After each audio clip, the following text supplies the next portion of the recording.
So hello guys, कैसे हैं। अभी रात के 11 बज रहे हैं और मैं भी जीएस पढ़ने जा रहा हूं, तो सोचा क्यों ना हम लोग साथ में पढ़ते हैं जीएस। सो आज मैं पढ़ने वाला हूं रिवाइज योरसेल्फ पृष्ठ संख्या 20 का। तो इसमें देखते हैं, इसको सॉल्व करते हैं। इसमें दिया है किसी समिति ने पंचायती राज को संवैधानिक दर्जा देने की अनुशंसा की थी। किस समिति ने, इसमें समझते हैं कि किस समिति ने पंचायती राज को संवैधानिक दर्जा देने की अनुशंसा की थी। तो कौन सी समिति था वो? तो वो समिति का नाम था एल.एम. सिंघवी समिति। एल.एम. सिंघवी समिति हो जाएगा इसका, एल.एम. सिंघवी समिति। फिर बोलता है सेकंड क्वेश्चन, पंचायती राज अधिनियम कब लागू हुआ? पंचायती राज अधिनियम जो है वो कब लागू हुआ? तो इसका आंसर हो जाएगा आपका 14 अप्रैल 1993। फिर से सुन लीजिए, पंचायती राज अधिनियम जो है वो कब लागू हुआ? इसका क्वेश्चन है कि पंचायती राज, जैसे हमारे अभी पंचायत चलता है गाँव में, वही बोल रहा है कि पंचायती राज अधिनियम जो है वो कब लागू हुआ? तो उसका आंसर हो जाएगा 24 अप्रैल 1993। 24 अप्रैल 1993। नेक्स्ट क्वेश्चन बढ़ते हैं। बिहार राज्य में पंचायत कितने स्तर पर लागू है? फिर से समझते हैं इसको। बिहार राज्य में पंचायत कितने स्तर पर लागू है, यानी कि बिहार राज्य जैसे है तो इसमें जो पंचायत जो है वो कितने राज्य पर लागू है? तो इसका आंसर हो जाएगा आपका 3 का हो जाएगा 3 का हो जाएगा। देखो 3 क्वेश्चन भी है और 3 इसका आंसर भी हो गया। तो बिहार में पंचायती राज जो है कितने स्तर पर लागू होता है? तो 3 स्तर पर लागू होता है, ठीक है। फिर फोर्थ क्वेश्चन है, भारत में स्थानीय स्वशासन का जनक किसे कहा जाता है? भारत में स्थानीय स्वशासन का जनक किसे कहा जाता है? यानी कि भारत में जो है स्थानीय, यानी कि हर एक पर्टिकुलर जगह पर जो है स्वशासन यानी कि अपना शासन का जनक किसे कहा जाता है? तो फोर्थ का आंसर हो जाएगा आपका लॉर्ड रिपन हो जाएगा। यानी कि भारत में स्थानीय स्वशासन का जनक किसे कहा जाता है? तो लॉर्ड रिपन को कहा जाता है, लॉर्ड रिपन का। तो फिर से एक बार रिवाइज, एक और क्वेश्चन देखते हैं। भारतीय संविधान के किस भाग में पंचायती राज्य से संबंधित प्रावधान है? फिर से, भारतीय संविधान के किस भाग में पंचायती राज्य से संबंधित प्रावधान है? तो इसका आंसर हो जाएगा आपका भाग 9 हो जाएगा। फिर से, भारतीय संविधान के किस भाग में पंचायती राज्य से संबंधित प्रावधान है? फिर से क्वेश्चन समझ लेते हैं कि भारतीय संविधान के किस भाग में पंचायती राज्य से संबंधित प्रावधान है? तो भारतीय संविधान के किस भाग में पंचायती राज से संबंधित प्रावधान है? तो भाग 9 में। फिर से एक बार रिवाइज किया जाए। 5 क्वेश्चन हमने अभी किया और पाँचों का जो है रिवीजन कर लिया है, ठीक है। ये बोलता है कि किस समिति ने पंचायती राज्य को संवैधानिक दर्जा देने की अनुशंसा की थी? तो एल.एम. सिंघवी समिति। कौन सा है वो समिति? एल.एम. सिंघवी समिति, ठीक है।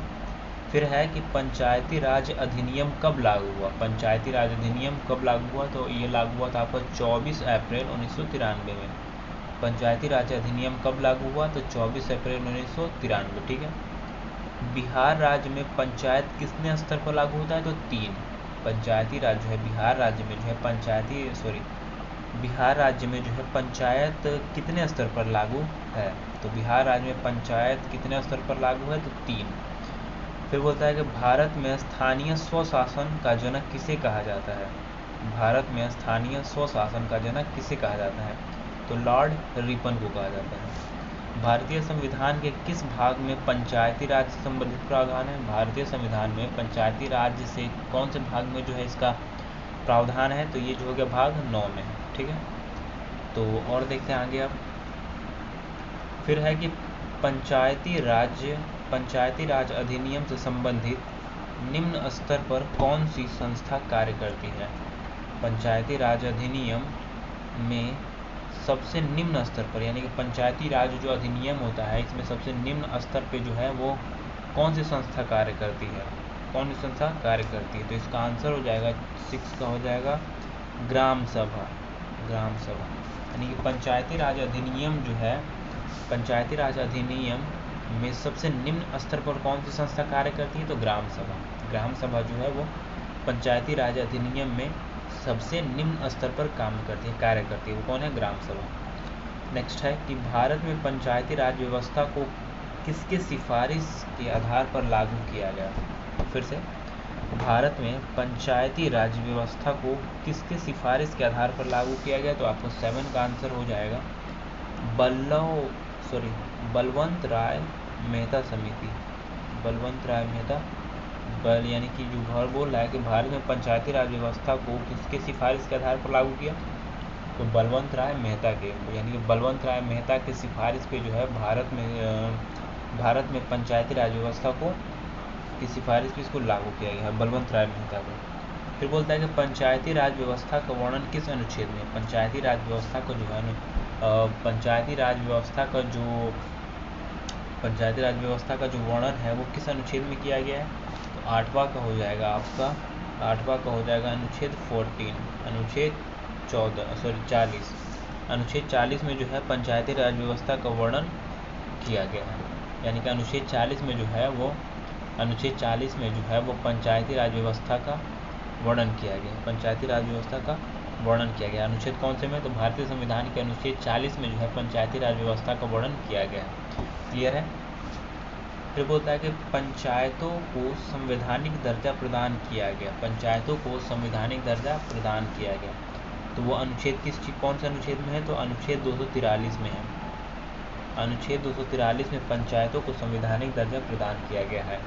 अनुच्छेद 14 में जो है भारतीय संविधान पंचायत को संवैधानिक दर्जा प्रदान किया गया। कौन से अनुच्छेद में? तो अनुच्छेद 243 में जो है वो पंचायत को संवैधानिक दर्जा प्रदान किया गया। क्लियर है? यानी कि पंचायतें, जितने भी हमारे पंचायत हैं, उनको संवैधानिक दर्जा किस अनुच्छेद में प्राप्त किया गया है? इनको मिला है तो अनुच्छेद 243 में मिला है। ठीक है। पंचायत दिवस किस तिथि को मनाया जाता है? जैसे पंचायत हर गांव में होता है, तो पंचायत तिथि जो है किस दिवस मनाया जाता है? 10 का आपका आंसर हो जाएगा, और इसका आंसर हो जाएगा 24 अप्रैल। 24 अप्रैल को जो है वो पंचायत दिवस मनाया जाता है। 24 अप्रैल को क्या मनाया जाता है? पंचायत दिवस। तो बोलते हैं कि पंचायत दिवस किस तिथि को मनाया जाता है? तो 24 अप्रैल को। 24 अप्रैल को जो है वो पंचायत दिवस मनाया जाता है। क्लियर है? ठीक है। पंचायती राज अधिनियम का मूल उद्देश्य जो है वो था, यानी कि पंचायती राज अधिनियम का मूल उद्देश्य क्या था? यानी कि मेन इसका मोटो क्या था? यानी कि पंचायती राज अधिनियम जो इसको क्यों बनाया गया, इसका मूल उद्देश्य क्या था, इसका मेन जो है मोटो क्या था? तो देखते हैं। तो इसका जो हो जाएगा आपका आंसर हो जाएगा वो सत्ता का विकेंद्रीयकरण, यानी कि सत्ता का जो है वो विकेंद्रीयकरण करना था। यानी कि बोलता है कि पंचायती राज अधिनियम का मूल उद्देश्य क्या था? तो सत्ता का विकेंद्रीकरण करना था। विकेंद्रीकरण करने का जो इसका मेन मोटो था, इसीलिए जो पंचायती राज व्यवस्था का वर्णन किया गया। ठीक है, इसको इम्प्लीमेंट किया गया। फिर आता है लॉर्ड रिपन ने स्थानीय स्वशासन का सुझाव कब दिया? यानी कि लॉर्ड रिपन जो था वो स्थानीय सुझाव का जो है, फिर से लॉर्ड रिपन ने स्थानीय स्वशासन का सुझाव कब दिया? यानी कि स्थानीय स्वशासन का सुझाव इसने कब दिया होगा? तो देखते हैं। इसका हो जाएगा आपका 1882 में। 1882 में जो है वो लॉर्ड रिपन ने स्थानीय स्वशासन का सुझाव दिया था। लॉर्ड रिपन ने स्थानीय स्वशासन का सुझाव कब दिया था? तो 1882 में। 1882 में जो है वो लॉर्ड रिपन ने स्थानीय स्वशासन का सुझाव दिया था। ठीक है, तो आज के लिए इतना ही। मिलते हैं नेक्स्ट वीडियो में, और वीडियो थोड़ा अच्छा लगे तो लाइक कमेंट सब्सक्राइब कर दीजिएगा। मिलते हैं नेक्स्ट वीडियो में। अगर ऐसी है कि आपको और भी क्वेश्चंस करना है तो मेरे साथ जुड़ जाइए, साथ में मिलकर स्टडी करते हैं और बनते हैं, क्या बनते हैं, दरोगा बनते हैं।